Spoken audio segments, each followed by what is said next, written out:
Ever get that creepy feeling someone's watching you? That shiver down your spine when you realize you're not alone?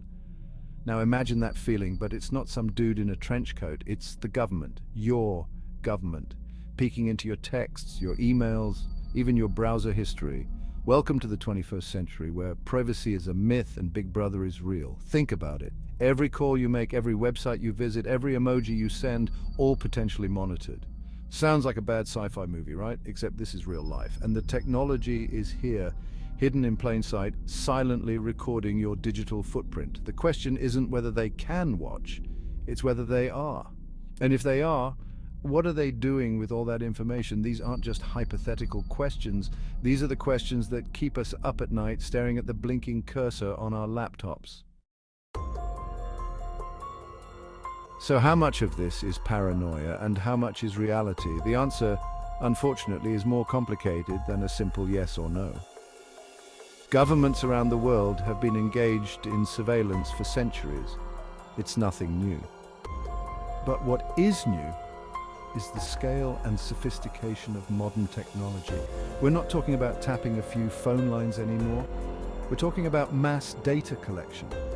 Algorithms sifting through billions of emails, facial recognition software, scanning crowds in real time. And it's not just about catching terrorists or criminals, it's about control. About knowing what you're thinking, what you're saying, even what you're buying. This isn't some conspiracy theory cooked up in a basement. This is the reality of the digital age. And it raises some serious questions about our fundamental rights. Questions about privacy, about freedom of speech, about the very nature of a free society. Questions we need to be asking ourselves right now. Believe it or not, government surveillance isn't exactly a new invention. Remember those stories your grandparents told about the good old days? Yeah, well, those good old days included government agents steaming open letters and listening in on phone calls. Remember the Cold War? Paranoia about spies and secret listening devices was practically a national pastime. But here's the thing, back then surveillance was limited. It was expensive, it was time-consuming, and it required actual human beings to sit around and listen to your boring conversations. Not exactly the most efficient system. Fast forward to the digital age and everything changes. Suddenly, information is everywhere. And collecting it? Easier than ordering takeout. The tools of surveillance have become cheaper, more powerful, and most importantly, more invisible. Section 4, how they're watching you. Let's talk tech, people. Because the government isn't using carrier pigeons and secret codes anymore, or maybe they are, who knows? They've gone digital, and their toolbox is overflowing with gadgets and gizmos that would make James Bond blush. First up, the internet, that magical place where cat videos and government surveillance collide. Every time you connect, you leave a digital trail.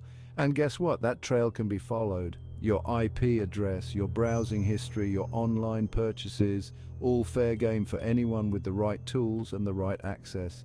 Then there's your phone, that pocket-sized tracking device that doubles as a communication tool. Your location, your contacts, your text messages, all ripe for the picking. And don't even get us started on social media. You know, that place where you willingly share every detail of your life with the world. Yeah, the government sees those vacation photos too. Section 5, caught on tape and hard drive. Okay, so maybe you're thinking, they're watching everyone, so what? I'm not doing anything wrong, and you're probably right. But that's not really the point, is it? The point is, what happens when this power is abused? What happens when innocent people get caught in the crosshairs? Remember Edward Snowden, the guy who blew the whistle on the NSA's mass surveillance programs? Turns out the government was collecting data on millions of Americans, most of whom had done absolutely nothing wrong. Phone records, emails, even private messages, all swept up in the dragnet. And that's just one example. There are countless others. Journalists targeted for exposing government secrets, activists silenced for speaking truth to power, ordinary people caught up in a system that values security over freedom. Section 6, the price of security. So where does this leave us? Living in a world where privacy is a luxury few can afford, where every move we make is tracked, analyzed, and stored away in some government database. We like to think we're living in a free society, but what does freedom really mean when we're constantly being watched? This isn't about fear-mongering, it's about awareness. about understanding the trade-offs we're making in the name of security, because if we're not careful, we risk sacrificing the very freedoms we claim to be protecting. The truth is, there are no easy answers. But the first step is to start asking the right questions. Questions about accountability, about transparency, about the limits of government power. Because in the end, the price of freedom is eternal vigilance. And the time to be vigilant is now.